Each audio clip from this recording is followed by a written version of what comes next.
On March 15, 1767, Andrew Old Hickory Jackson was born to a widowed Elizabeth Hutchinson Jackson.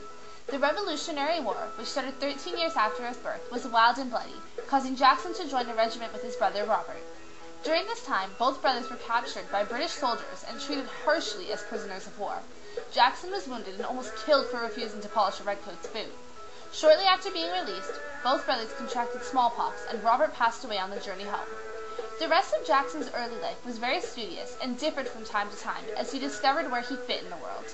During this time, he gained a reputation for being charismatic and wild.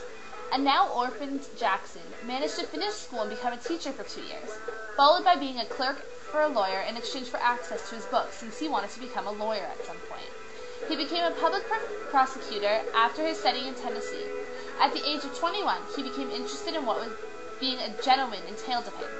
As a result of an insult from another man, Jackson challenged him to a duel, which concluded in discussion and having the argument settled. During the next 7 years of law, he married Rachel Donaldson Roberts twice, since his first marriage was not legalized. In 1795, Jackson was made the first member of the House of Representatives from what would become Tennessee. When they gained statehood in 1796, he was elected their U.S. representative, followed by being elected a U.S. Senator, which he shortly resigned from to be a judge of the Supreme Court until 1804. In 1801, though, Jackson began his military career. His success and bravery are noted of him from the War of 1812, when he took command of defense forces against the British in New Orleans. He was strict but pleasant, and earned his name Old Hickory, from being as tough as old hickory wood from his soldiers. Though the Americans had 2,500 soldiers less than the British, they won the battle while only suffering 71 casualties of their original 5,000 men. This war was what made Jackson a national hero. The next battle, the Seminole War, would lead to the United States to gain Florida. Spanish Florida was seen as a threat to America since it encouraged slaves to run away to their safety, which led to its destruction in 1816. After burning down an Indian village on U.S. territory, Jackson occupied Florida with several thousand men and took over major ports and towns, as well as hanging 2 British subjects. The minister in Spanish demanded for Jackson to be punished, but John Quincy Adams, who was the president at the time, used these actions to take Florida. He effectively stated that they must keep their inhabitants in line, or else America would do it for them. Florida was negotiated for $5 million to the United States, but Jackson was appointed military governor. Jackson's health prevented him from continuing his military job in 1821. He was surrounded by his family on his plantation for a year, while still keeping in close contact with his old political friends. During this time, he decided that he had many issues with how America was being run, and was pushed towards running for presidency, since he was such an important military hero. In the first presidential election Jackson was involved in 1824, he gained a popular vote, but no candidate received the majority vote. This left the House of Representatives to decide the candidate's fate. In the end, they chose Adams, causing many, including Jackson, to believe that there had been a corrupt bargain made. The people thought he had been robbed of the election until he decided to run again in 1828. With the help of previous supporters of Crawford, who was an opponent in the previous election, Jackson reformed the old Republican Party and gave it the name of the Democratic Party. There are many personal attacks on the candidates, especially in regards to Jackson's wife.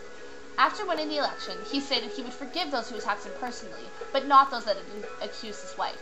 He had gotten into his old ways by involving himself in 13 duels, one of which resulted in the death of a man. President Jackson was the first to invite the public to his inauguration, which resulted in huge mobs of people to front of the White House. He would also be re-elected in 1832 for his choice as well president. Unfortunately, shortly after her husband's success, Rachel Roberts passed away. One of the first issues Jackson had to deal with was the nullification crisis.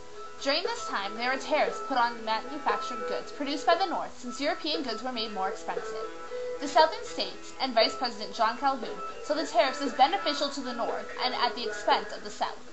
Jackson was a strong believer in a strong union with power in the central government, so he turned down Calhoun's ideas of the South being able to nullify the legislation.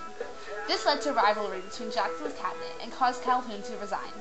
There are many issues Jackson also had with the Second Bank of the United States. He opposed it for reasons which include making the rich richer, exposing the government to control by foreign interests, and it favored the northern states over the southern ones. Jackson finally succeeded over the bank when he vetoed its recharter, as well as removing U.S. funds. Jackson had also been involved in the removal of Indians prior to his presidency, and continued on with his motives with his power. The Removal Act, which states the president has the right to negotiate treaties to obtain tribal lands and move these tribes out of the U.S. borders. When gold was banned in Cherokee, there was pressure to sign a negotiation with Jackson, but since it was signed by an unofficial leader, it was said to not be legitimate of a document. The Cherokees protest, which led to the death of over 4,000 of them. Overall, almost 45,000 Indians were removed from America during Jackson's reign. As well as his historical impact, Jackson was also the first president to have an assassination attempt on him. Robert B. Randolph, who was dismissed from the Navy for embezzlement, struck the president on May 6, 1833. A second attempt was made when an angry house painter who had lost a job blamed Jackson and fired 2 pistols at the president, both of which misfired. Neither man was punished for their murder attempt.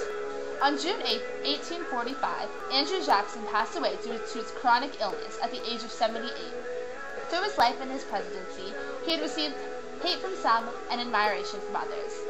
Now, we remember him through memorials in places such as Washington and Tennessee as a national hero who also drastically altered the American party systems during his life. His presidency ultimately strengthened the United States of America as